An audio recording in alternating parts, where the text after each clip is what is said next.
কোন জায়গায় বন্দী ছিল আজকে শুনে যাও। ভারত ভাগ হয়েছিল কেন? দ্বিজাতি তত্ত্ব ভিত্তিতে। যখন ব্রিটিশ চলে যেতে বাধ্য হবে, সিদ্ধান্ত হয়ে গেল, তখন মুসলমানরা বলল আমরা হিন্দুদের সঙ্গে থাকবো না, আমাদের জন্য আলাদা দেশ চাই। বুঝতে পারছেন? ডাইরেক্ট হিন্দু মুসলমান, একে বলে দ্বিজাতি তত্ত্ব। এবং 1946 সালে যে ক্যালকাটা ক্লিন হল, হাজার হাজার হিন্দুদের মেরে ফেলেছিল, শুধু গোপাল পাঠা সেদিন যদি এর প্রতিবাদ প্রতিরোধ না করতো, কত মায়েদের যে জীবন যেত, ইজ্জত যেত। গোপাল পাঠা পাঠা কাটতো, এই পাঠা কাটা বোগালি নিয়ে বেরোয় দিয়েছিল। বুঝেছেন?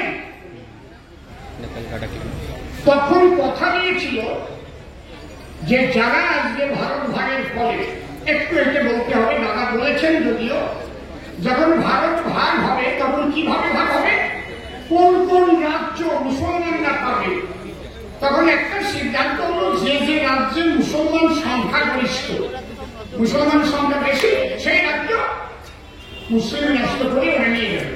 তাতে পূর্ব বাংলা তো এক ছিল, এতে মুসলমানের সংখ্যা বেশি, 54%। এই পুরো বাংলা পাকিস্তানে চলে যায়। তখন ডক্টর শ্যামাপ্রসাদ মুখোপাধ্যায় বললেন না, ভারত যদি ভাগ হয় তাহলে বাংলাকেও ভাগ করতে হবে। কত বড় দূরদৃষ্টি সম্পন্ন ব্যক্তি! কারণ উনি জানেন কোন ইসলাম রাষ্ট্রে অন্য কোন ধর্মের কোন মানুষের স্বাধীনতা নিয়ে বসবাস থাকবে না। এই আমার হিন্দু বাঙালিরা একদিন ওখান থেকে আসবে, তাদের জন্য যদি একটু বাংলা না থাকে তাহলে তারা বাংলা ভাষা নিয়ে কোথায় যাবে? তাদের জন্য তিনি লড়াই দিলেন। এই জন্য ডক্টর শ্যামাপ্রসাদ মুখোপাধ্যায়কে বলে বাংলার রূপকার। তার উদ্দেশ্যে ঝরে ঝরে একটা করে করি, তাই না? অসীম সরকারের কবি গান, আর তোমাকে এই জায়গায় প্রমোদ দলে বাস করে পুরো বাংলা মনে মনে ভাবো পাকিস্তানে চলে গেছে। তাহলে তুমি নয় উড়িষ্যা, নয় বিহার, নয় ছত্তিশগড়, নয় উত্তরপ্রদেশ, ওই জায়গায় জাতীয়। আমি 18টা রাজ্যে ঘুরেছি শুধু বাস্তু আন্দোলনের জন্য। 18টা রাজ্যে নিখিল ভারত বাঙালি বাস্তু সমন্বয় সমিতির হয়ে 18টা রাজ্যে ঘুরেছি। তাহলে এই বাংলা ভাগ করে রাখা হলো।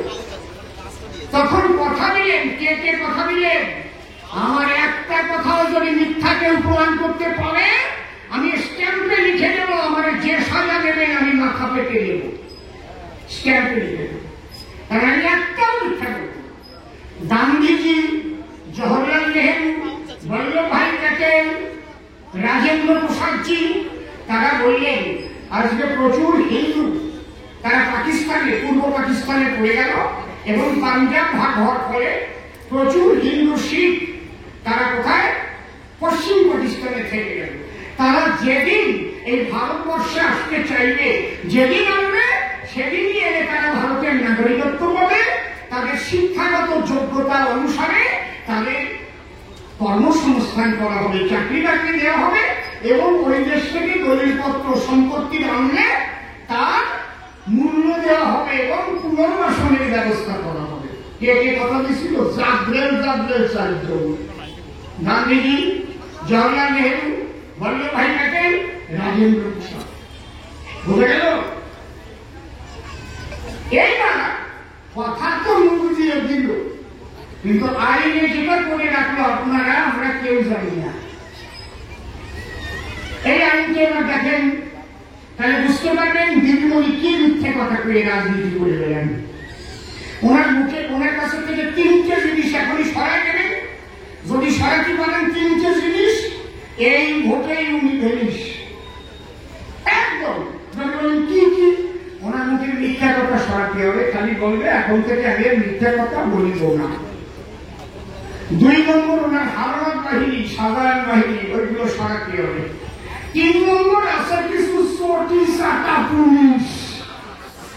এই 3টে সরে গেলে এই ভোটেই দিদিমণি ফিনিশ। কি বললাম না রেডি বললাম? জোরে করা। এই 3টে ছাড়া ওনার আর কিছু নেই, আর কিছু নেই। আমার একটা মেয়েকে কাউন্সিলর জনসনের টাকা দিয়েছে, তার ছেলেটাকে মিথ্যা কেস দিয়ে জেল কাটাচ্ছে। কেন? এখানে মাননীয় অমিত শাহজি এসেছিলেন, এখানে শান্তনু ঠাকুর মশাই আসেন, বরণ করে, এইসব করে, সঙ্গে শাড়ি গেছে, তার জন্য তার কাছে প্রথম 2 লক্ষ টাকা চেয়েছে। সে দেয়নি বলে মিথ্যা কেস দিয়ে তাকে জেল কাটিয়েছে। তাহলে এই কেসটা লিখতে গেলে তো থানার পুলিশ দরকার হয়েছে।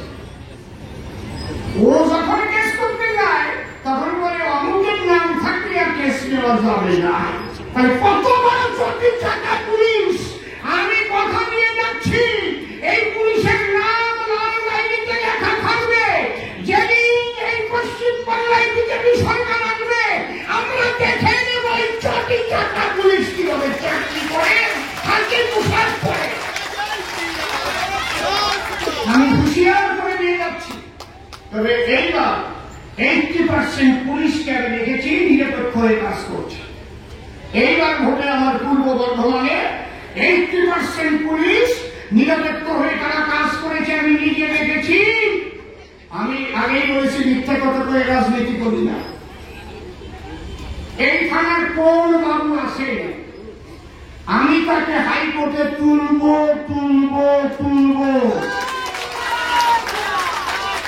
কালকেই যেমন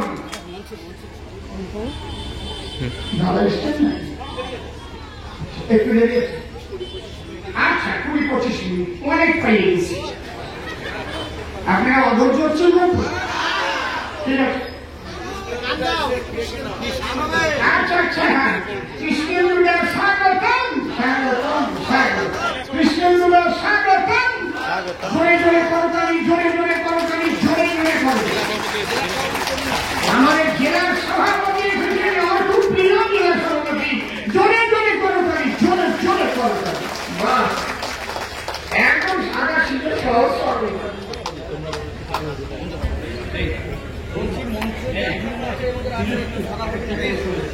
হরিব, সবাই হাত তুলে হরিব হরিব। মাঝে মাঝে ঠাকুরকে স্মরণ করি নাকি? বল মানে বল। এই জওহরলাল নেহরুর মন্ত্রিসভা কি করলো এবার শোনেন। যদি কারো কাছে ফোন থাকে বের করেন, আমি যা বলি ওইটা গুগলে গিয়ে সার্চ করেন, এখন বেরিয়ে যাবে। কি বের করবেন? Principal act of citizenship 1955 2 clause 1 clause B foreigner act. খালি মুখ দিয়ে কয়েক কথা কন, দেখবেন বক্তাপ করে বেরোয় যাবে। আর কি সুন্দর পিডিএফ বেরোবে। বুঝতে পারছেন কি বলছি? একদম লেখা আছে। কি লেখা আছে? আমরা কেউ জানতাম না, জানি না। লেখা রয়েছে যদি কোন বিদেশি, এখানে লিগ্যাল এবং ইনলিগ্যাল মাইগ্রেন্ট, যদি কোন বিদেশি পালিয়ে, আমি বাংলায় বলছি এটা, পালিয়ে ভারতবর্ষে এসে বসবাস করে অথবা পাসপোর্ট করে এসে ভিসা শেষ হয়ে যাওয়ার পরে সরকারকে না জানিয়ে যদি থেকে যায় ভারতবর্ষে, তাহলে সেই ব্যক্তি ধরা পড়লে সে তো নাগরিকত্ব পাবেই না, নাগরিকত্বের জন্য আবেদনও করতে পারবে না। কি মারাত্মকারী! কেমন লাগতেছে? যারা যারা এই জায়গা বসা হয়েছে, ঠাকুর দাদা পাওয়া যাইছে না, দালাল ধরে আসছে না, কি কথা বলতে চান? যারা যারা ওই তৃণমূলের ঝান্ডা ধরিয়ে নিজের ভাইরে নিজেরা মারে বাস্তুর ঘরে জন্ম নিয়ে, তারা কারোর ঠাকুর দাদা পালায় আসে নাই? কথা বল, কি আসে নাই? কিন্তু আমরা এসে কি করেছি? আমরা voter card, Aadhaar card, PAN card, ration card, গাড়ি বাড়ি করিয়ে আমরা খুব আনন্দে আছি। কথা উঠে গেল। কিন্তু আমরা জানি না যে আইনের ফাঁসে পড়ে আছি। আজ না হোক 100 বছর পরেও যদি এনআরসি হয়, আমরা ধরা করব। 150 বছর পরে এনআরসি হয়েছে মায়ানমারে। ওই যে রোহিঙ্গা ইন্দোনেশিয়া থেকে ওরা পালিয়ে পালিয়ে মায়ানমারে এসেছিল, 150 বছর পরে ওরা ধরা পড়লো। পৃথিবীতে এমন কোন দেশ নাই যে দেশে পালিয়ে নিয়ে নাগরিকত্ব পাওয়া যায়, যে দেশে পাসপোর্ট করে নিয়ে ভিসা শেষ হয়ে গেলে সরকারকে না কথা বুঝলেন কি? ভারত কি হরিবসের দল নাকি? কিন্তু এটা সার্কুলেশন দেয় নাই। আমরা কি করেছি? এক এক জায়গায় ওপার বাংলায় রাইট হয়েছে, মারামারি হয়েছে, ইজ্জত গেছে, আর আমরা বলছি এ মাঝের দা এই দেশে থাকা যায় না, হিন্দুস্তানের চল। ঠিক তো নাকি? কিভাবে যাবো? ওই যে পাঁচশো দালাল ওরে ধরে চল, দালাল ধরে ধরে চলে আসছে। বুঝে গেল? যেদিন সংবিধান করেছিলাম এটা দেখতে পেলাম, সেদিন থেকে মাথায় পোকা ঢুকলো, সর্বনাশ। এই আইন যদি পরিবর্তন না করা হয়, তাহলে ভবিষ্যতে যদি কোনোদিন ন্যাশনাল রেজিস্ট্রেশন অফ সিটিজেনশিপ অর্থাৎ এনআরসি যদি করা হয়, তাহলে কি হবে? এই মানুষগুলো সব বাদ যাবে, এর ভোটের কার্ড বাতিল হবে, আধার কার্ড বাতিল হবে, গাড়ি বাড়ি সব বাতিল হয়ে যাবে। তাহলে আমি মরে গেলেও আমার ছেলে নাতি পুতি তারা বলবে আমার ঠাকুর দাদা কবিতার লাগতো, একটু ভাবলো না যে সংবিধানে এরকম একটা আইন করা আছে। এই আইন পরিবর্তনের জন্য আমার জয়দেবটা আমাকে অনেক বড় করে দেখিয়েছেন, আমি অত বড় না। প্রথম এই আইন পরিবর্তনের জন্য কালা কানুনের বিরুদ্ধে 2004 সালে অল ইন্ডিয়া মতুয়া মহাসংঘ থেকে ঠাকুর বাড়িতে অনশন হয়েছিল। আপনারা কেউ গেছিলেন সেই অনশনে? 5 সালে নিখিল ভারত বাঙালি বস্তু সমন্বয় সমিতি তৈরি হয়। 9 কি 10 সালে মা বড়মা বিনা পানি দেবী নেতৃত্বে মেট্রো সিরিজ চ্যানেলে কলকাতা মতুয়ারা হাজির হয়েছিল। আপনারা গেছিলেন তো সেখানে? গেছিলেন তো? তবে মতুয়া আন্দোলনটা হয়েছে শুধু বাংলার ভিতরে, আর নিখিল ভারত বাঙালি বস্তু সমন্বয় সমিতির আন্দোলনটা হয়েছে সারা ভারত ব্যাপী। শ্রদ্ধেয় দাদা সুবর বিশ্বাস এবং বিনয় বিশ্বাস যার জন্য জেল খেটেছে 2 বছর। এইবার আমার শেষ সভা আমি যন্ত্র মন্ত্র 3 বার করেছি, এটা আপনারা জানেন না। 2019 সালের ডিসেম্বরের 2 তারিখ, একদম 2019 সালের ডিসেম্বরের কয় তারিখ? জোরে গেল 2 তারিখ। আমি 23টা মতুয়া দল নিয়ে ঢুকেছি নিখিল ভারত বাঙালি বস্তু সমন্বয় সমিতির ব্যানারে, আর আমি দাঁড়িয়ে ওখানে বক্তব্য রাখছি। সাদা পুলিশকে ঘিরে ফেলেছে যে এই কালা কানুন যদি বিজেপি সরকার পরিবর্তন না করে তাহলে বাংলায় বিজেপি বলে কিছু রাখবো না, এরকম বলতেছি। আমরা কিছু আমার অ্যারেস্ট করে তো করুক। 5 কোটি মানুষের জীবন মরণ নিয়ে যেখানে খেলা, অসীম সরকারের মতো মানুষের কি মূল্য আছে যদি তারা নাগরিকত্বহীন হয়ে যায়? তখন লোকসভা চলছিল, आईबी रिपोर्ट दे दो, ये केवल से प्रभाव किया गया है, ऐसा बात होता है। 9 জন এমপি আমার স্টেজে পাঠিয়ে দিলেন মোদীজি, ওই খগেন মুর্মু, অর্জুন সিং, জগন্নাথ সরকার, মনোজ তিওয়ারি, তারপরে ওই যে সুতপার স্বামী ছিল সৌমিত্র খাঁ। সৌমিত্র খাঁ গিয়ে আমার মুখ বন্ধ করে ধরে কথাই যাবে বলবেন না, আমরা বার্তা নিয়ে এসেছি। কি বার্তা? 7 দিনের ভিতরে এই আইন পরিবর্তন করার জন্য মোদীজি বার্তা পাঠিয়েছেন, সিএ করা হবে। তখন আমি 2 চোখের জল ছেড়ে দিয়ে আমার দল ছিল কবিতা। আমি যখন কেড়ে ভেবেছিলাম আর বলেছিলাম যদি আমার মোদী সরকার এই বাস্তুতে সিএ করে তাদের এই অবৈধ অনুপ্রবেশকারী তকমা থেকে মুক্তি দিয়ে ভারতের নাগরিকত্ব সুরক্ষা দেয়, আমার দেহের শেষ রক্তবিন্দু আমি ভারতীয় জনতা পার্টির জন্য উৎসর্গ করে দিলাম। কথা দিলাম 5 তারিখ, ডিসেম্বরের 5 তারিখ। মনে রাখেন, ইতিহাস হবে রইল। তাহলে 7 দিনের দিন 5 তারিখ পরে 9 তারিখ বাপের নেতা মোদীজি, মোদী গ্যারান্টি যা দেয় তাই করে। ঠিক 9 তারিখে লোকসভায় সিএবি পাস হলো, 11 তারিখে রাজ্যসভায় পাস হলো, 12 তারিখে মহামান্য রাষ্ট্রপতি স্বাক্ষর করে নোটিফিকেশন করে দেবে। ওই সময় আমার দিদিমণি কি করলে মুসলিমদের খেতে তুলবে, এই সিএ হচ্ছে একে তোমাকে তাড়িয়ে দেবে, তাই তো? গাড়ি পুড়লো, বাস পুড়লো, কত কোটি টাকার, কত হাজার কোটি টাকার সম্পত্তি নষ্ট হয়েছিল। বলি আপনারা একেবারে মিথ্যা কথা বলে যে সিএ হলে তোমাদের তাড়িয়ে দেবে, দেখেছেন? আর উনি সেই বুদ্ধিজীবী, বুদ্ধির দ্বারা বিক্রি করে খায়, তাদের নিয়ে কলকাতার রাস্তায় পা পা আর তার বড় বুদ্ধিজীবী পিছনে বার্তা নিতে দেখেন না, এখন আসছে সেসব ভিডিও আছে। হ্যাঁ, খেলায় না পড়লে বিড়াল গাছে ওঠে না।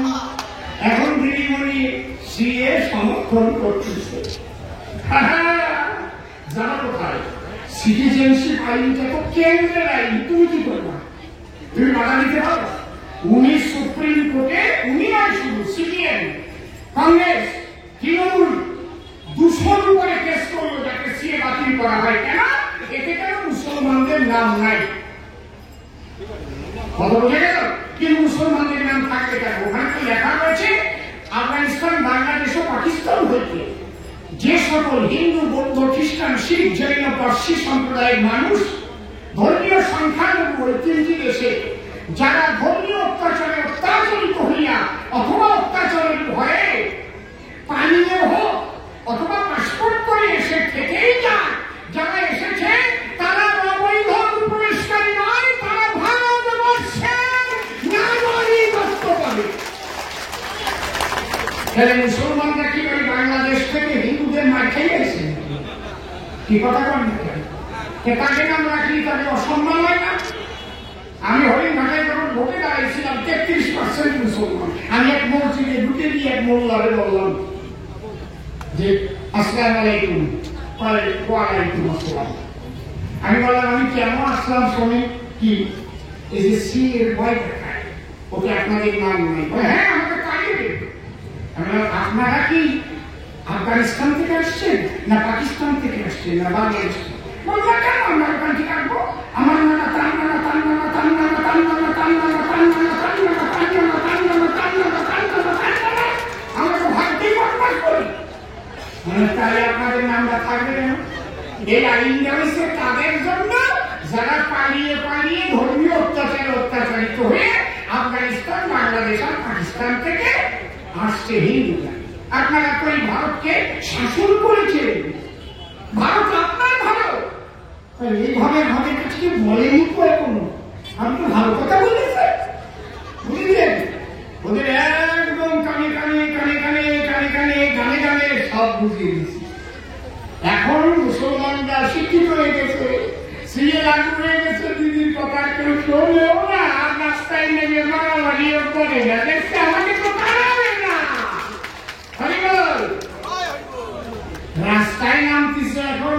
ওই ঠাকুর বাড়ির একটা বউ আছে, উনি ওনার সাথে আবার কিছু জয় বাংলা নিয়ে মতুয়ারা আছে, এরকম কিছু আছে। মানে বড় মাতার দল এখনো বোঝে না যে সিএ লাগু না হলে আমরা যে জালে জড়াবো। আর উনি বলেন নিঃস্বার্থ নাগরিকত্ব দিতে হবে, দিতে হবে। এই বড় মাতার কথা কিন্তু বলে সংবিধানের কোন ধারা নিঃশর্ত হয়, আর শর্ত দিয়েই তো এটা হয়েছে। কি শর্ত?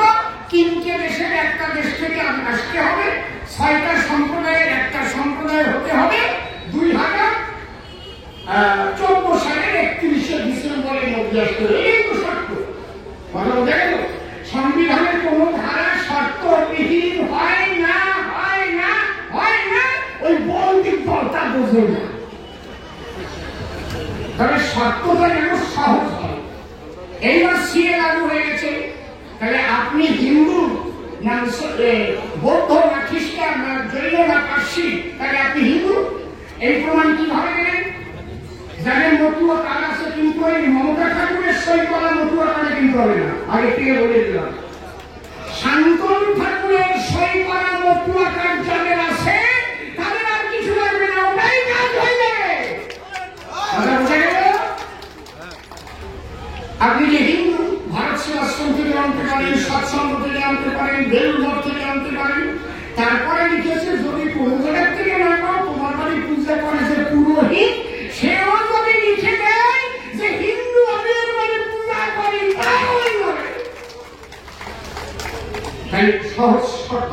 পূরণ। এইবার তুমি 2014 সালের 31শে ডিসেম্বরের আগে আসতো কিনা এর প্রমাণ এখানে 20টা প্রমাণের একটা দিতে হবে। শেষে বলা আছে একটা ভাড়া বাড়ির রসিদ হলেও হবে, তাও যদি না থাকে, অনেকে তো ভাড়া থাকে না, রেললাইনের পাশে একটা জনপ্রতিনিধি লিখে দিলেই হবে। আমরা লিখতে হবে, বাবাজি স্বপন মজুমদার লিখতে হবে, লিখে দিতে হবে যে বিশিষ্ট সার্টিফাইড গ্যাস রসিদ কুমার সরকার সনদ সরকার আমি জানি যে 2014 সালের 31শে ডিসেম্বরের আগে থেকে ভারতে বসবাস করছে। কমপ্লিট হয়ে গেল। আর একটা শর্ত একটু কঠিন আছে ছিল, এখন আর নাই, যে তারা যে বাংলাদেশ থেকে এসছে তারা সেই বাংলাদেশের 9টা প্রমাণের একটা দেখা ওই দলিল হোক পয়সা হোক তুমি তো আশ্রয় এসছে ওইটা লাগু হওয়ার দিন আমি মাননীয় প্রধানমন্ত্রীজিকে এবং মাননীয় স্বরাষ্ট্রমন্ত্রীজিকে চিঠি দিতাম যে আমার মানুষ রাত্রিবেলায় পালায় পালায় এসেছে, ওরা সঙ্গে করে কিছু আনতে পারে নাই, মা বোনদের ইজ্জত রক্ষা করার জন্য সব ফেলে ওরা চলে এসেছে, ওদের কাছে উপার বাংলার কোন রকম ডকুমেন্ট নাই, ওদের নাগরিকত্ব সেইভাবে আমরা চাই। তার জন্য 2 জনের একটা টিম অমিত শাহজি ডেকেছিলেন, আলোচনা করে একে কি করে দিয়েছে, যার কাছে আসে সে দেবে, যার নাই তার ওটা দিতে হবে না, শুধু সেলফ ডিক্লারেশন দিলে হবে হ্যাঁ আমার বাবা বা ঠাকুর দাদা বাংলাদেশ থেকে আসিয়াছিল। সেইটা কি শর্ত লাগবে? সহজ কথা কল, কথা কল না কেন? এটা কে করে দিল? মোদি বাবা। লাফাও একজন দিদি মা, তাই তো নাকি? আজকে আমি আলোচনা করে রেখে গেলাম, এরপরে কি উপাস্তুর ঘরে জন্ম নিয়ে সে ওই জোড়া ফুলের পতাকা নিয়ে জয় বাংলা বলা উচিত? কি বলেন আপনারা, কি বলেন?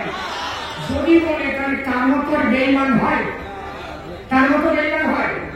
আমি একটা কথা বলে যাচ্ছি এখানকার আমার বিজেপি নেতৃত্বের কাছে, এখানকার উপাস্তু সম্প্রদায় যারা যারা এখনো সিএ লাগু হওয়ার পরেও এখনো ওই তৃণমূলের পতাকা নিয়ে জয় বাংলা দিয়ে ঘুরে বেড়ায় আর এই উপাস্তুদের উপর অত্যাচার করে, ওদের নাম ঠিকানাটা শুধু একটু লিখে রাখেন, আমি দেখে নেব যে কিভাবে নাগরিকত্ব পায়।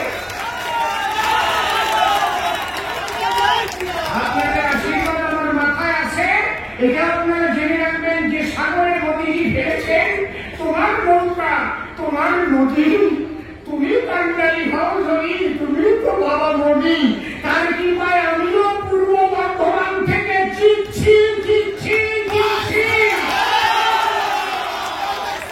শুধু আপনারা বাবাজির স্বপনকে জিতিয়ে দেবেন। বাবাজির স্বপন থাকবে, আমি থাকবো, মাননীয় শান্তনু ঠাকুর মশাই থাকবে, দাদা জগন্নাথ সরকার থাকবে, তাই 4 জন এমপি আপনাদের থাকে গেল না? কেমন দেখতে মনে করবি? একটা উদ্বাস্তুদের নাগরিকত্বহীন আমরা হতে দেব না। এটাও আমি বলে যাই, 2014 পর্যন্ত যদিও লেখা থাকে, আমরা চাইব যে 2023 পর্যন্ত যারা এসেছে তাদেরও নাগরিকত্ব এর মধ্যে ঢুকাতে হবে, দিতে হবে। কিন্তু আমরা ওই যেটা না দিলি কপালে কি হবে, টাকা নিবল দস্তিবার করলে কবে নেই তোমাকে গোড়া ডিম হবে, কোনদিনও হবে না তোমাদের কথা। যদি কয় অসীম সরকার কবে, যদি কয় স্বপন মজুমদার কবে, যদি কয় জগন্নাথ সরকার কবে, যদি কয় তাহলে বাবা শান্তনু ঠাকুর কবে। মমতা ঠাকুরও কোনদিন কয় নাই, আর তোমরা যাতে না পাও নাগরিকত্ব ওই দলে নাচতেছে।